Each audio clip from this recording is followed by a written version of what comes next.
We're here at the Olympic trials for Australia in Penrith, and with me I do have bronze medal winner Robin Bell.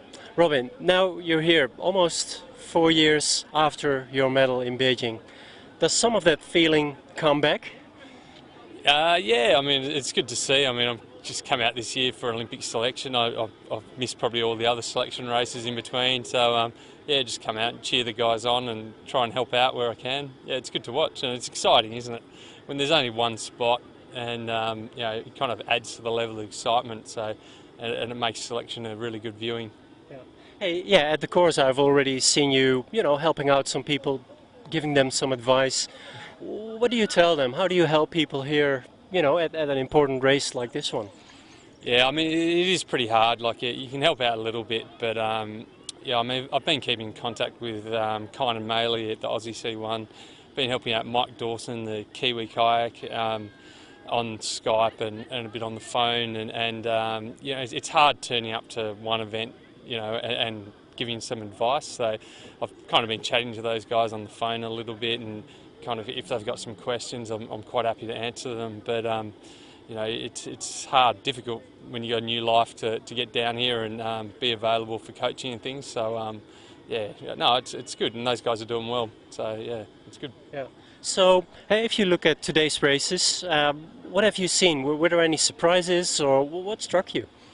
Oh, no no surprises in C1. Tony Estongo, geez, he was doing that in 2000. Yeah, I mean, Jess Fox is outstanding, isn't she? I mean, she's 17, and Michael Mardigan was 16, I think, when he got his first World's medal, 17 when he won the Olympics, and Jessica Fox has taken it to the top girls in the world. I mean, you got the reigning Olympic champion, reigning world champion, and in the last 2 weeks, and she's beaten them both, and it shows by the time, and she's on an improvement curve as well. In consistency and also building up strength for herself. So by the time the Olympics come, I'm sure she's got the ability to mix it up there, which would be great. Yeah. Hey, and tomorrow we've got the K1 for the men, C1 for the women, and the C2. Yeah, what do you expect? Yeah, I mean, K1's an interesting battle. You got Warwick won the first race in 2 weeks ago, and you've got out of the Aussies, and then you've got Will won yesterday, so they've each got a win. So it really comes down to who wins tomorrow.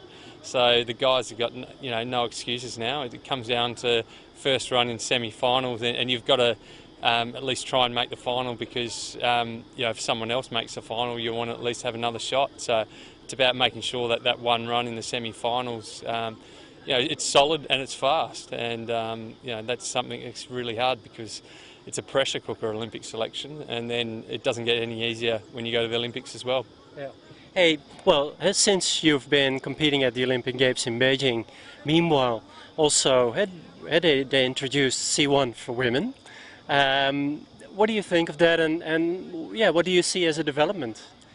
Yeah, I mean, it's definitely a step in the right direction. We've got to get more gender equality, and I don't know if that means making, instead of C2, you make it mixed C2, or I mean, I don't really know.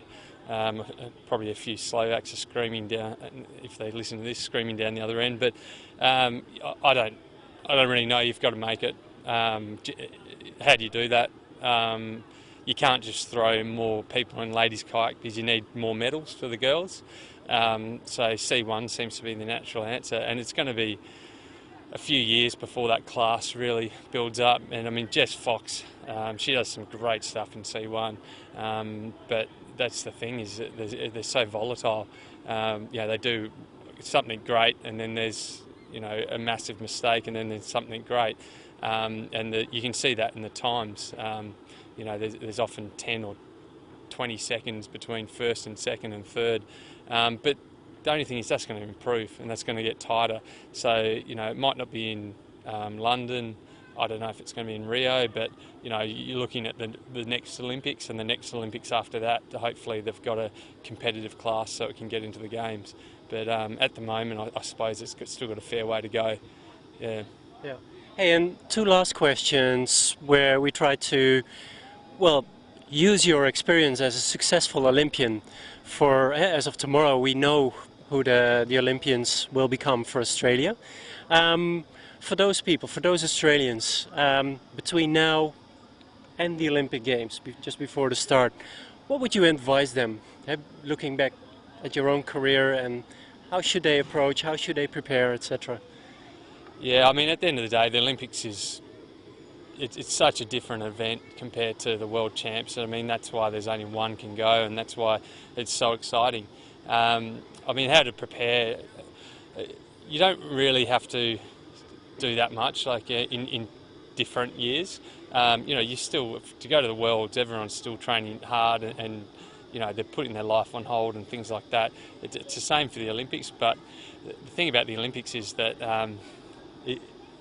it's just, I don't know, it's kind of hard to explain because it is slightly different. Everyone, once you're an Olympian, everyone wants to become one. You know, and once you're there, it's kind of like you've actually got to race well. And at the end of the day, you're there to do a job. There's no point in going around looking at the fancy lights and everything like that. At the end of the day, you've got to go there and do a job. And in Sydney, I was a bit annoyed, I suppose, because I came ninth, and the year before I got a silver at the World Champs. And you know, I felt like I went to the Olympics, but I didn't do my job. You know, I didn't do well, and you know, it ate away at me for quite a few years. And then Beijing was, Athens was the same. I came fourth, and I was annoyed because I thought, you know, I did a reasonable job, and normally that puts me in the medals, and I wasn't in the medals, and you know, that ate away at me until Beijing. So the Olympics, you'll always remember. You will never forget what you do. And if you walk away from the field at the Olympics thinking, I didn't give it my all, or I didn't do something, like, you always regret it for the rest of your life. Where the World Champs is always won the next year, the World Cups might be one in 2 weeks or something like that, but the Olympics you'll never forget. It will haunt you for the rest of your life. Yeah.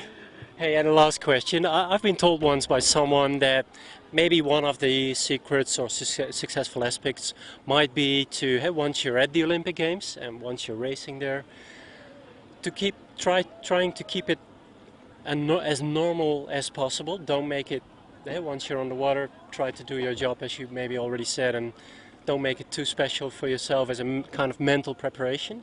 Is that correct, or what do you think? Yeah, I mean, there's a misconception that you have to do something special at the Olympics. You don't.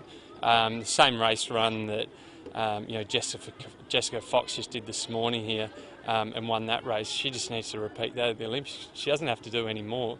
I mean, you can look at Jackie Lawrence as a prime example of that.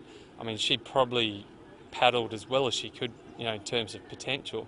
But the rest of the field really tried to push hard, and they ended up falling over. And Jackie Lawrence suddenly was, you know, near the front there. So, yeah, I mean, there's no point. You don't need to push it.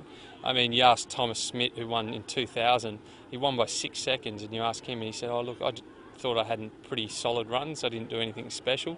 Yet he won by 6 seconds, and then he went to Beijing, and he came, I don't know, was 8th or 10th or something like that. But you know, and you ask him, you know, what was the difference, and he said, "Oh, I thought I had to do something special, and I pushed it, and I went beyond my means, and then mistakes started going into my paddling and everything like that, and that just pushed him down the list." So it's still doing your job and doing the basics right, and I think it's about doing a solid, good run. You know, and the more you rack up at this time of the year and during World Cups, the easier it is to do at the Olympics.